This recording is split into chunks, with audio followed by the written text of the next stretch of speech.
rule over self, dominion over physical things, and then ruling over others. How? By means of service.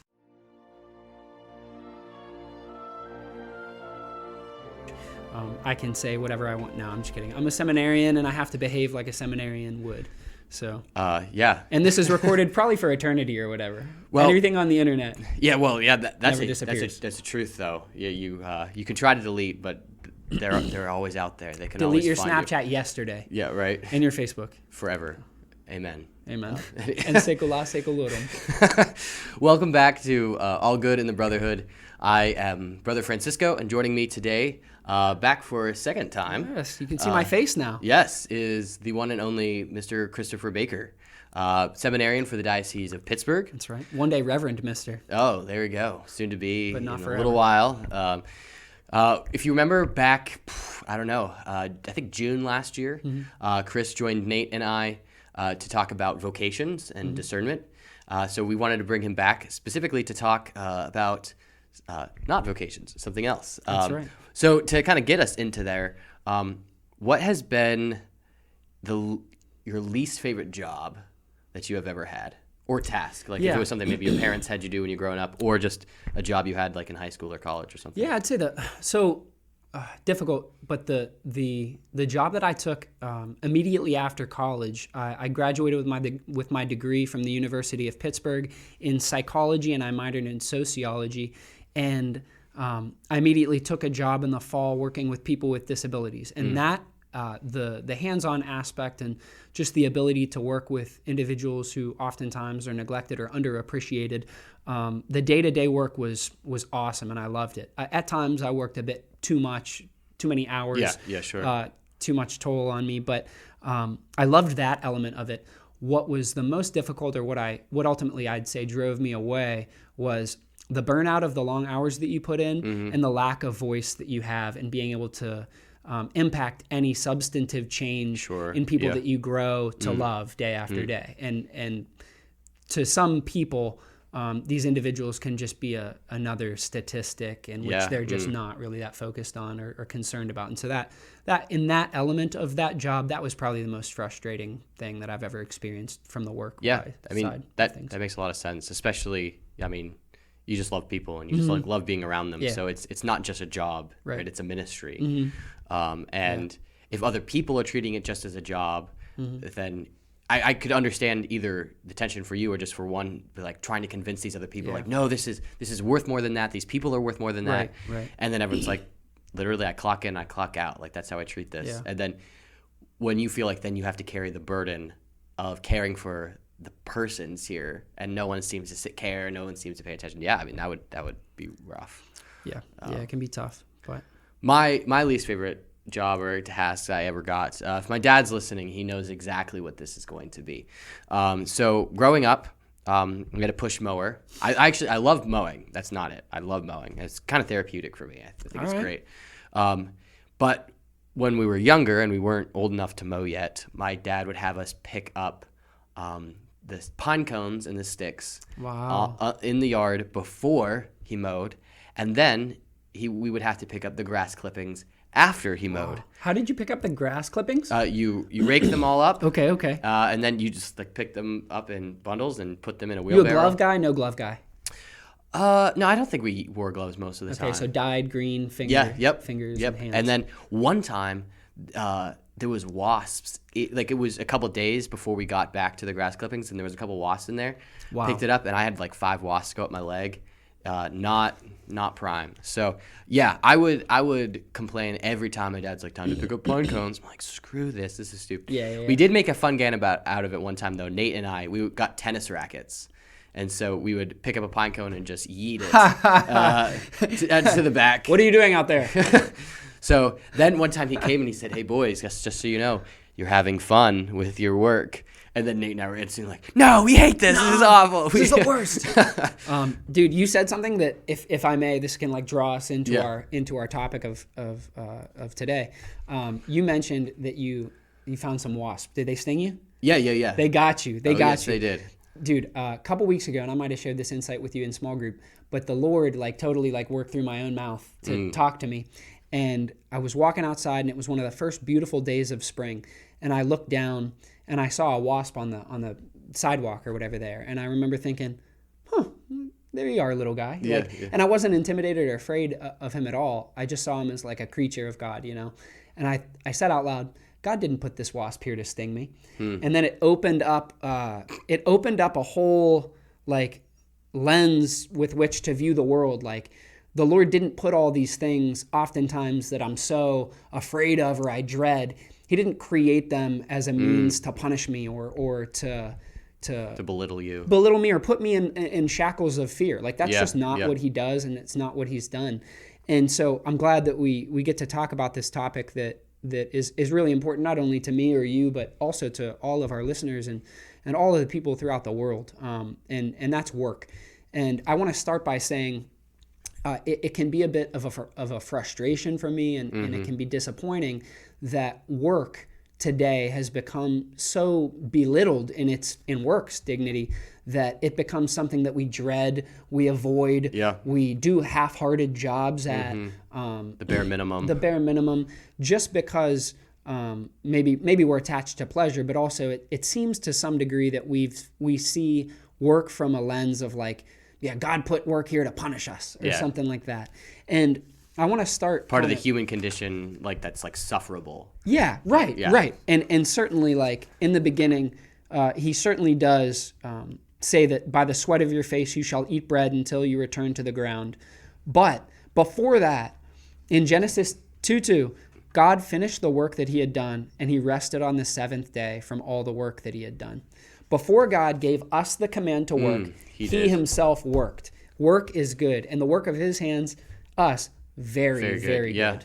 And he extends that opportunity to Adam and Eve before the fall, even when he says, fill the earth and subdue it, till the garden, he gives Eden as, like the field or the labor for Adam and Eve, not for the sake of like, oh, well, I'm punishing you with this work, or I'm showing you clearly that, like, I'm the creator, you're the creature, but rather to participate in his own life. If he created them in their image and likeness, what is something that we see immediately in the beginning of Genesis that's part of God's image and likeness is to work. Right. So if he's creating them, extending them this power to work is extending them an opportunity to share in his life. Absolutely. And I'm intrigued. I can't help but think of man's original condition, prelapsarian, prior to the fall. And I would love to introduce a topic that we can come back into, but that would be something you were excited about when we talked about it a little bit before the show, the munus regale. Yeah. And if you wouldn't mind, just for the people, kind of laying out the threefold munus regale so that we can revisit it, but definitely instilled at Adam in creation. Sure, I'm assuming that's the priest property thing we're talking Certainly, about, right? Yes. Yeah. Okay, good. Sometimes my what I know and what I think I know, can get crossed. So at creation, Adam was given, work or rule over himself and over creation in a threefold way. And we see Christ actually perfectly exemplifying this when he comes in the incarnation and extends that to us in baptism as well. But that is the threefold office of a priest, a prophet, and a king. And first, as a priest, one who sanctifies and one who makes holy the work of one's hands, in this case.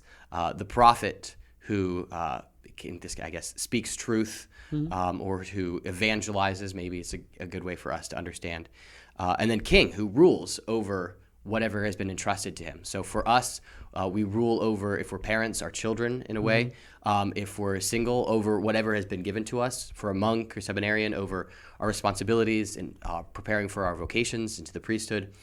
Whatever that is, that just priest does not just mean an ordained person, but one is sanctified. Prophet is not just someone who might be good at preaching, but is in fact how we're supposed to witness with our life. And then king is not just someone who wears a crown, but one who is given authority to rule over something. Yeah. And three kind of elements or areas of the munus regale that I really want to focus on are one particular, the rule that man has over the work of his own hands. And also he gets into, or I should say, because Pope John Paul II really fleshes this out a lot, is he talks about the work of his own hands. Here we go. rule over self, dominion over physical things, and then ruling over others. How? By means of service. So this is kind of a threefold element of the munus regale that Adam has at very creation. He has been given autonomy over himself to be able to make his own decisions, to be able to choose for or against the good, as we ultimately come to see. But also dominion over physical things, even to the point of being able to name them. Right, yeah. And command, have some authority over them. And then ruling over others. Eve is given to Adam, and Adam likewise to Eve, not by way of submission that we later see under the fall, but by ways to serve. As another individual to love that's right before me, flesh of my flesh, in order to serve and love. Yeah, and I think off that point, talking about work and why it should be seen with more dignity and more value for us, I think especially that, I mean, all 3 points, certainly. That last point I feel like is most obvious, though, the service towards another in love. That our work is not just to meet just some general end of like, I work so that I get proportional pay so that then I kind of get to take care of my life. If that's how we view our work, maybe our work is not, to the value that it should be, or we're kind of stuck in maybe in a position that we don't feel or aren't able to benefit, or our dignity ourselves as the laborer is not being met. But if we can reframe what we're doing as service rather than just labor, just work, even if what we're doing is kind of mundane, that can really raise it to a higher level. Absolutely. And you hinted at a word there, and even explicitly mentioned it, that I'd love to dive into a little bit more as well, and that's dignity. And I would just ask you, Brother Francisco, as you live your day-to-day life in the seminary, or even if you want to cite sometimes pre-seminary, little kid working in the front yard, backyard, whatever it may be, where work is obviously fleshing out and enhancing even your dignity as a person. Well, I think, so that's 2 things. Fleshing out, I think it's in helping to see what I'm truly capable of, what God has given me gifts towards. If I lock myself into only doing one thing, or only believe that I am capable of something, then I kind of becomes a self-fulfilling prophecy. This is all I can do, and then when I do it, I remind myself, well, this is all I can do. And that just really lowers one's dignity and one's view of oneself. Putting you in a box. Yeah, exactly. Yeah. Whereas if we let work be something that we grow into and out of which we grow, we can start to see, wow, God has given me so many gifts or so many opportunities, both to know myself, to know Him, and to know others. An enhancement of dignity, I think, has been especially in work that has been centered in relationships. That if I have been able to reframe, okay, especially campus ministry, right? These are my jobs. These are the tasks I'm responsible for, and I could do them all like tasks. I could check them all off, and Strength Finders, Achiever, all about just crossing stuff off the list, and not always about the people that's involved, right? But if that was my only framework, then I would probably have wanted to quit a while ago, because it never ends. I'm always tired. It always seems like we only do 50% of what we could have done. But if instead we switch it to, okay, this work or this assignment is about meeting other people and having them encounter God, then whatever I do is immediately enhanced with dignity. And no matter how minimal or how great the thing I have done, I know I am doing what is good in the eyes of the Father, and that helps me in my identity, and I can see other people's beauty and their dignity too. Yeah. I and your work, it wouldn't in the beginning, in the first place, it wouldn't bear fruit in you. So it would be something that was draining instead of fulfilling, and it wouldn't come to any sort of fruition. I mean, you might feel some temporary satisfaction, but ultimately it would be taking from you rather than giving to you. And furthermore, it wouldn't bear fruit in others the way that it has and that it does. And will continue to. I couldn't help but think too, in hearing you talk about work, the way that we're able to bring something into being that didn't exist prior through our work, in the way that God through creation brought about ex nihilo, out of nothing. There's nothing. God spoke and worked in a particular way, and then from that flooded all of creation, everything that is. And we get the opportunity, and I believe if you really want to get specific about the vernacular of work and of the type of work that we're talking about, labor that we're talking about, we're the only creatures as humans that can actually work and can actually do this, can actually participate in the divine in this way. To be able to use the image and likeness of God that we've been gifted and imprinted with to come out of ourselves, transcend, bring about a change in our environment that is ultimately better for ourselves, better for others, and reveals to us and others something about who we are. We kind of, in the same way that we've been imprinted, when we work and we're earnest about our work, we place our imprint of person on it. Yeah. And I think that's an incredible gift. Granted, there will be days where it's like, I'm imprinting this with my personal stamp right now, and I'm really thankful to do that, Lord. It doesn't change the fact of the matter. Yeah. Well, a question then. So we're talking about dignity and work that is dignifying, or dignity of work. Yeah. Is all work dignifying? Ooh. Or can we dignify all work because of our inherent dignity? Right. Yeah, so I would answer that insofar as to say that work not only has to take the creative life of image and likeness that we've taken from God the Father as the imprint on our personal soul and place it into action. I also think that action has to be itself life-giving and building up of the common good.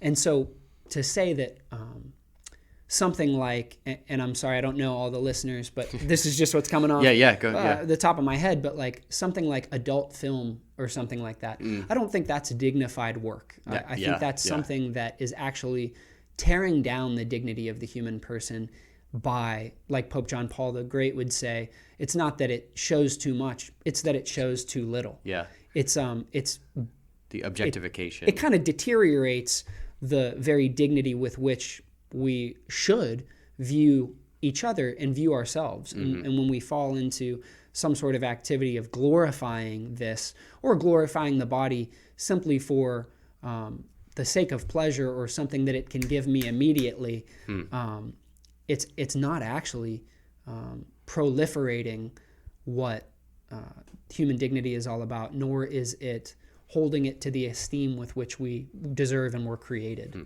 And that doesn't just have to be true about something as extreme as the adult film industry, but the way we work, I suppose, has a lot to say about that.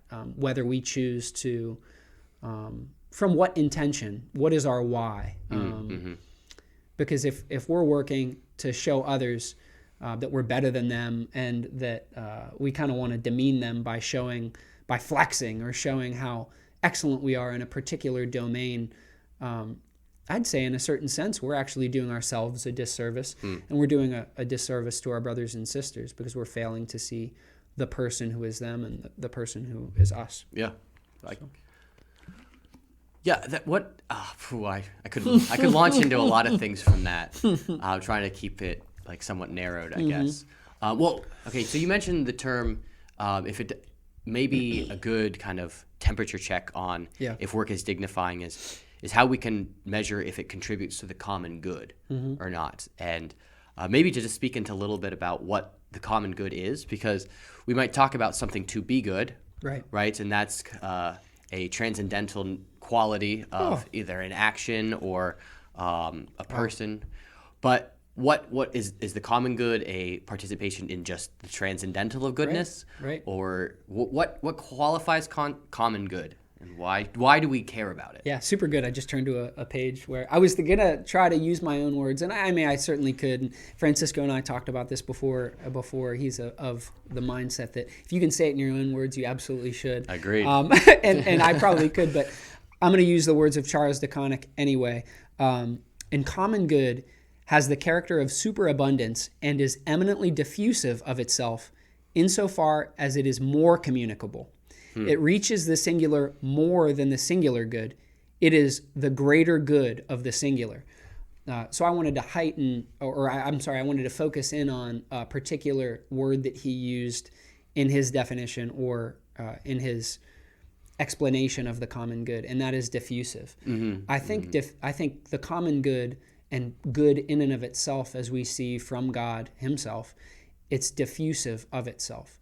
So it's good in which not just the singular individual can appreciate or participate in, but it is the good which is super abundant and kind of overflows to others. Yeah. And it's common, not because it's like ordinary. I think, in fact, it's good call. It's like not ordinary. Right. It's common because it is meant for all to participate in. Yeah. And there are so many aspects or ways which we can participate in the common good, right? So, work and service, that builds a community. It builds a civitas of the state. Yeah, I was going to mention the word if you didn't. That is not just a bunch of autonomous individuals, right? But it is all working together for something. And so if my work doesn't just bring about my own benefit or something that is helpful for me, but in fact would also benefit Chris, now there's a level of the common good. But there's more than that. Worship, praise, sharing in spiritual things,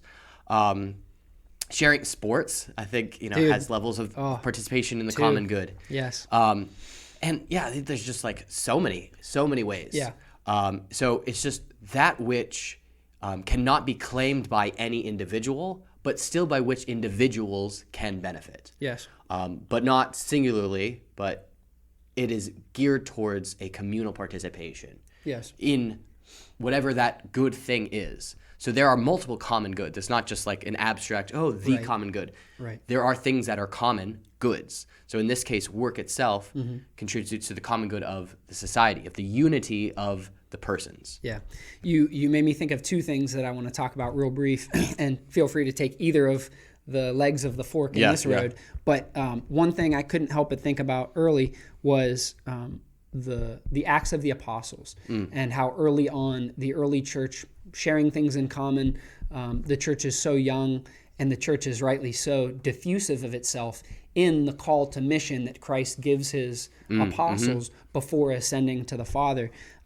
It says in Acts 2, all who believed were together and had all things in common. They would sell their possessions and goods and distribute the proceeds to all as any had need. And it goes on to say, day by day, as they spent much time together in the temple, they broke bread at home and ate their food with glad and generous hearts, praising God and having the goodwill of all the people. So I think the early church, although, certainly it may be distant from what we know. It's 2,000 years later, But I think we can continue to go back to Scripture for a taste of what this might look like in even our current contemporary church. And I think it's something also that, although it might be, it can be hard to quantify, qualify, put in a box and say, do X, get Y, Z. You kind of have a concept of knowing it when you see it or knowing it when you feel it. It brings me to an example that is not religious whatsoever, but that I know brings me excitement and others, and that's high school sports. So when I was in high school, I played basketball. I played basketball pickup with my buddies, but I played football and baseball. And the football team, we were not good at all. I can 100% verify. Last time I played football with Francisco, I tore my ACL. So we'll see. Yeah, maybe it'll be a while. But baseball, we were pretty decent. But when I was growing up through 8th grade and stuff like that, my high school team, my like pony and colt leagues in Union, where I'm from in Newcastle, PA, hour north of Pittsburgh, were good, but nothing to write home about, nothing to etch in the record books. But the past couple of years, it's been really cool to see the high school teams. I think basketball, baseball, and football went to states but didn't win. Each of these teams have had success at the state level as far as what they've been able to accomplish on their respective field, court, whatever. And it's so cool to be in the city or in my local hometown when the sports team is performing well and like people come out of the woodwork and are going to their games. You can feel it. You see people wearing Union Pride gear stuff and it's like, wow, it's so interesting. And it's kind of an element that I wanted to point to as the common good coming together and how things can come together in a way that isn't necessarily strictly about economics, because I think we can oftentimes look at this from an economical perspective and say it's all about driving GDP or some kind of materialistic perspective from which we've almost just, it's the water we swim in, and so we've been conditioned to think in these ways today. But this is kind of a more innocent one. Granted, these kids probably want scholarships to college and they want to be seen in a particular way. But the energy in the town when the sports teams are doing great, it's just palpable. And you want to stop somebody at the gas station and say, like, hey, Billy, like, I saw your game last night. I just wanted to let you know. Awesome, dude. Keep it up, you know? And the overall energy and morale of the area is just at a different pitch. And you can kind of tell. You can feel it. I think that that's a really good example of like the common good that, you know, it's not just the athletes who are benefiting, or it's not just their parents, but all people are, and it's something that naturally brings people together. And I think that is, and it's actually, you know, if I could bring in Karl Marx here for a minute, let's go. That's kind of part of his critique of labor, right? Is the alienation of a man from his work, from his wages, and from himself, and then by extension of others. So that work is something you come in and do, and you leave. And you don't see the product of your hands, right? Which is what Adam was, you know, most important, was that he had the product of his hands. You didn't see that. There's a proportionality to how much you make and how much you work, and it has nothing to do with who you are. It's just what you produce. And then you're treated as a cog in a machine of like, you're replaceable. You're a replaceable part. If you can do this job, great. But if you get tired and this guy who's been waiting for a job can come in and do it better than you, then I'm going to have him do it. And you're in competition with everyone else who you're working with to make sure you still keep this job. In your high school example, right, the fans aren't competing with one another, right? The athletes are competing with other teams, but there's a unit, there's a union that, I want to do as well as I can on this team so that the team succeeds. And that community, the koinonia, the Greek word that describes the early life of the church and the apostles, that's what the common good thrives in. And that's what we need to reclaim work to be, is a place and a situation in which all people are thriving in this kind of unity, versus an alienation from all things. And unfortunately, there are some jobs that are more prone to alienation, and others that, by the grace of God, are more towards community. I think what we're blessed to have a vocation in is one that's really suited towards that, but we make up the minority. So like how do the people at home sanctify their work? How do they have meaning maybe in jobs like, if you work in the fast food, you're a waiter. Do you feel like you have dignity there? You work at a gas station, or you're just answering phones all day, and you have no real relationship with those people. How can we sanctify that, or how can we enter into that, knowing our dignity and knowing the dignity of the other person and desiring to bring us closer together?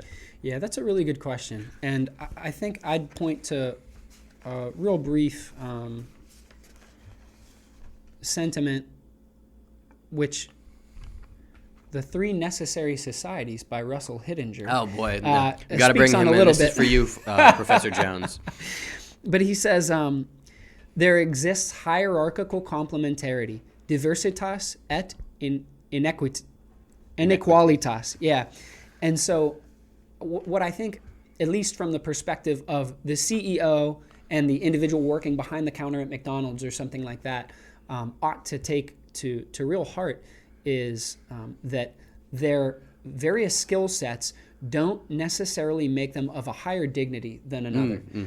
They have been gifted with different strengths, and some strengths, as we've maybe discussed throughout, are more commonly shared, and some or certainly, at least in our society, seen as being of a higher value from the economy's perspective, or from just what we find valuable in our culture. But that doesn't doesn't necessarily mean the individual who possesses the characteristics is somehow elevated to a higher degree of dignity. It remains, actually, that, and one thing from high school that sticks out to me is a sign in my high school football locker room: all for one and one for all. And I think, although that can be trite, and it can be overused and lose its meaning in a certain sense, I think it's at least a decent way to step back and take a look at society. That society should kind of come together for the sake and aid of a brother or sister who has fallen short on their luck, or needs to be reminded who they are, quite honestly. But in the same sense, one for all. I mean, we should be working for the building up of the kingdom of God on earth. In this sense, it's society that's the union, and the union, seen as a singular entity, is that which should be loved for its own sake. It's not loved for what feelings of satisfaction that it might be able to give us. We're not going to work every day, whether the CEO or the McDonald's employee, so that we might get a pat on the back and attaboy, or even the good feelings that come with a job done. But we should be doing so because we have a true love for our brothers and sisters, and we seek to see their flourishing. Because honestly, if what we've been saying today is true, then their flourishing and our flourishing are intimately tied. They come together. They come together. They have to. Yeah. That makes sense. And if you all heard our episode on patriotism a few months ago, we talked about how the center of why we must be patriotic is not just loving the country for its own sake, but for what the country represents, which is a unification of persons. And we actually love that union, that's why we're patriotic. In the same way, I think that's why we must love work, is because for the union that it can bring about in people. And if it's not doing that, we have to put it there, and we have to see what is missing, and we need to be that piece and remind other people. So if you're flipping burgers in a Burger King, or you're just at a cashier somewhere, you're given minimal, but you're still given interactions with other people. And imagine what, like, a friendly greeting, or showing this person that you're not just a customer to me, you're still a person. In turn, they will see you as you're not just an employee, you are a person. And that, like, I love that actually idea of one for all for one and one for all. It's like, so the one, me, the individual, is for all people. I'm not looking for my own gain here, looking for their flourishing, because I trust that all of them are also doing the same for me. Yeah. And it's just to hone in again on the individual who might have the dullest or most menial of jobs.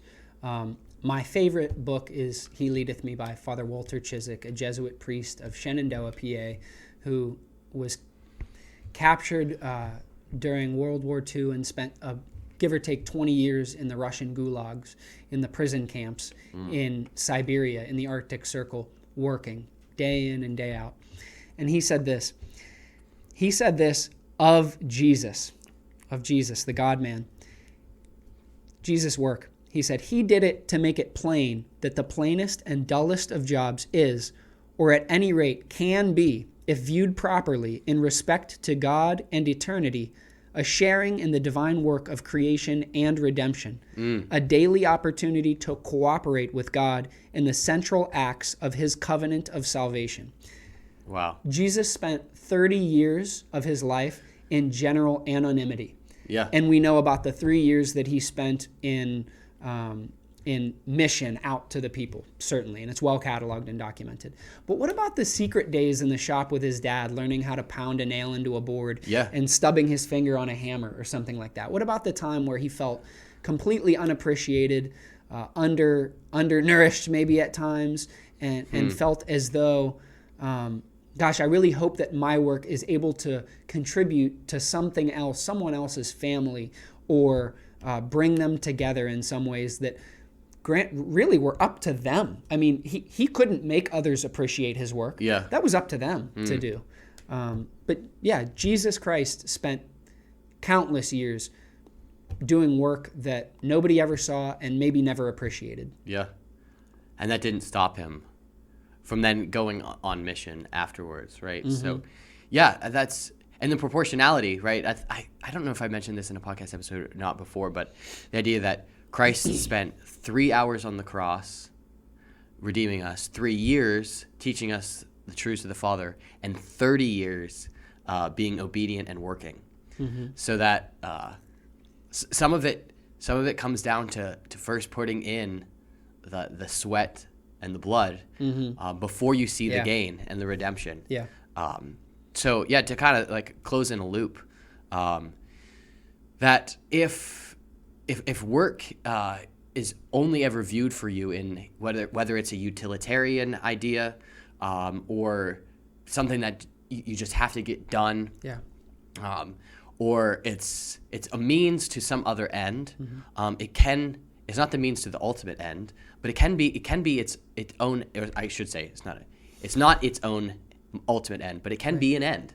An end. What is that end? Common good and the flourishing of all people, for the salvation of all people, which is the greatest common end. Yes. So however that means for you, however you participate in that, whether that's an extra smile, an extra good word, putting in an hour extra when no one asks you to, because you're thinking about them and not about you, or if it means, telling someone else, hey, you go home early because I know you got kids, or I know whatever, like you take care of those things, or trusting on the other end that someone would maybe step up for you. All of those, I think, are ways to help grow this koinonia, the common good. Yes. And to keep in mind, honing in on what you said, Brother Francisco, to keep in mind that it is not the result necessarily that should grip your attention of, okay, do X, get Y, participate in work, therefore get good community.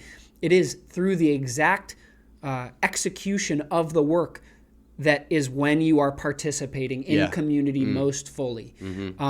And I know we're probably wrapping up here pretty soon, but I kind of just wanted to mention this too, to be able to be aware, to continue to build up that community, see individuals in their own individual human dignity, particularly individuals who may not be able to work the way they once did. I know that one thing that I'm super fond of and that I try to remind my father of is he likes to work with wood. He's a forester. So one of my favorite things on this planet to do is to split wood with a maul with my dad. And one day, I get to do it now and I want to relish it because one day he's not going to be able to split wood and I'm not going to be able to split wood either. And so to not forget that those who went before you, people toward the end of their life who might not feel as needed as they once did, to still continue to remind them of their dignity, remind them of how necessary they are to the true civitas that we seek to live out and the koinonia in which we seek to participate in. They are still participants within that. We can't do it without them, and we love them and we need them. I just really wanted to put that out there. Thank you. Yeah, just your value and others' value and dignity is not based on what the world tells you the value is of your product. So an old person or a retired person can't maybe do as much, but the little that they do carries so much dignity, right? Whether it's just washing the dishes that day, that work is immensely valuable on the higher order of creation. Because of the love that is backing. Exactly. Yeah. Like Mother Teresa says, we can't all do great things, but we can all do things with great love. Yes. So let the love that you put in be the marker and reminder of your identity and your dignity, and that the love you have towards other people and knowing the love that they're putting into their labor remind you of theirs. So. Yeah. Go bring God into every facet of your life and all of the works that you do. Amen. Well, thank you, Chris, for helping me participate in this work of sharing the truth that we can with others. Yes. We hope you enjoyed today's episode. If there's anything that you found interesting or insightful, we'd love to hear about it in the comments. Do the things, rate us on Spotify, follow, whatever. Smash that like button. Smash that like button, ring that notification bell so you never miss another episode. And also tune into our other stuff. We got meditations on the Stations of the Cross that are Check out for them Lent. out. They are pretty fantastic. Weep bitterly. Yeah, they really do hit you in the heart. And then we have gospel reflections on Sundays and Benediction spirituality spots come out on Saturdays. So all of that and more. Thanks again, Chris. Yeah. Thank you so much, Brother Francisco, for having me on the show. I'm so thankful. I obviously continue to pray for you and your family, and I will definitely do my best to continue to keep all your viewers and everyone out there in my prayers so that we may continue on this journey together. Amen. Thank you all. Have a God bless day.